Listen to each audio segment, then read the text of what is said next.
સંસ્કૃતિની નગરી એટલે જૂનાગઢ. હાલ જૂનાગઢ વિધાનસભાના ધારાસભ્ય મહેન્દ્ર મશરૂ છે. શું છે મહેન્દ્ર મશરૂની ધારાસભ્ય તરીકેની છેલ્લા 4.25 વર્ષની કામગીરી? તપાસીએ વીટીવી અભિયાન એમએલએનું રિપોર્ટ કાર્ડ બોલે છે.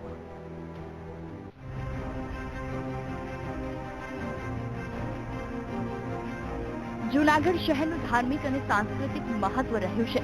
રાજકીય રીતે પણ જૂનાગઢ વિધાનસભા મતક્ષેત્ર વિશિષ્ટ છે. 1990 થી જૂનાગઢ વિધાનસભા મતક્ષેત્રના ધારાસભ્ય તરીકે ભાજપના મહેન્દ્ર મશરૂ છે. વર્ષ 2012ની ચૂંટણીમાં ભાજપના મહેન્દ્ર મશરૂએ કોંગ્રેસના પ્રતિસ્પર્ધી ભીખાભાઈ જોશીને 13,796 મતોથી હરાવ્યા. વર્ષ 2012ની ચૂંટણી જીતવા માટે મહેન્દ્ર મશરૂએ આપ્યા હતા આ ચૂંટણી વચનો. જૂનાગઢને મહાનગરનો દરજ્જો અપાવવો, ગિરનાર ઉપર રોપવે શરૂ કરાવવો, જૂનાગઢના તળાવોનો જીર્ણોદ્ધાર કરવો, દામોદર કુંડનો જીર્ણોદ્ધાર કરવો. મહેન્દ્ર મશરૂએ આપેલા ચૂંટણી વચનોની શું છે આજે સ્થિતિ? બધા જ વચનો પૂરા થયા છે. ગિરનાર રોપવે યોજના સાકાર થવા જઈ રહી છે. દામોદર કુંડનો જીર્ણોદ્ધાર એક વખત થયો છે થોડા વર્ષો પહેલા. ફરીથી વધારે સરકારના પૈસા આવતા ફરીથી જીર્ણોદ્ધાર થઈ રહ્યો છે. નરસિંહ મહેતા સરોવર સહિતના તમામ સરોવરનો જીર્ણોદ્ધાર કરવામાં આવ્યો છે અને જૂનાગઢને મહાનગરપાલિકાનો દરજ્જો પણ મળી ચૂક્યો છે. મહેન્દ્ર મશરૂએ પોતાના ચૂંટણી વાયદા પૂર્ણ કર્યાનો દાવો કર્યો છે, પણ વિસ્તારમાં કેવો થયો છે લોક વિકાસ? એ કામો અહીંયા જૂનાગઢની સુવિધાઓ તો જે જૂની હતી, નવું કામ તો થયું નથી, પણ જે જૂની સુવિધાઓ હતી, આ ગ્રોફેડ છે, જે મહત્વના જે જિલ્લા મથક ઉપરના જે હોસ્પિટલ જે આયુર્વેદિક હતી એ વહી ગઈ, એમાં વધારો નહીં પણ ઓછો થયા છે. વિપક્ષનું માનવું છે કે છેલ્લા 27 વર્ષથી ચૂંટાતા આવતા મહેન્દ્ર મશરૂએ નવા કાર્યો કર્યા નથી. સ્થાનિક સ્તરે અનેક પ્રશ્નો છે જેને ધારાસભ્યએ વાચા આપવાની જરૂર છે. જૂનાગઢ વિધાનસભા મતક્ષેત્રમાં નાગરિકોને અસર કરતા અનેક પ્રશ્નો છે, પણ છેલ્લા 27 વર્ષથી ચૂંટાતા આવતા મહેન્દ્ર મશરૂને ગિરનાર રોપવે મહત્વનો પ્રશ્ન લાગે છે.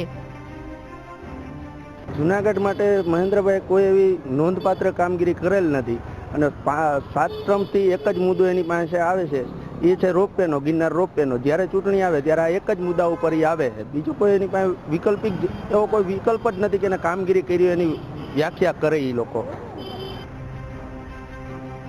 મહેન્દ્ર મશરૂની લોક પ્રશ્ને રૂમાલ પાથરવાની ટેવ છે, પણ આ જ ટેવથી લોક પ્રશ્નો હલ થયા નથી.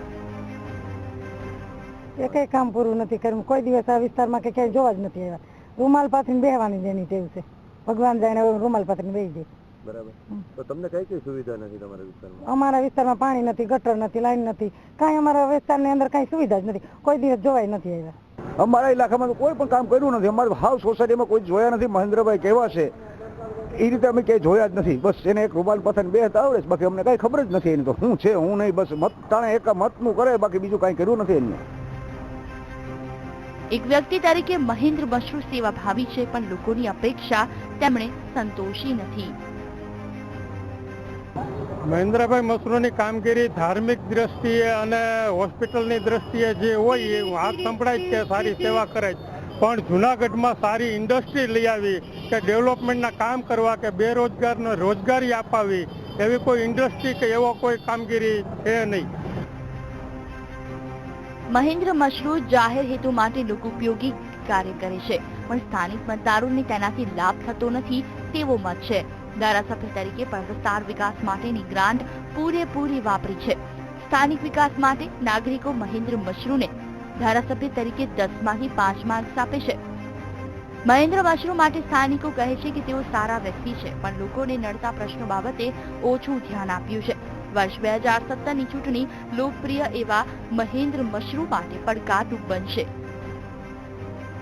જૂનાગઢથી બિપિન પંડ્યા અને અમદાવાદથી પરેશ દવે સાથે વીટીવી ન્યૂઝ.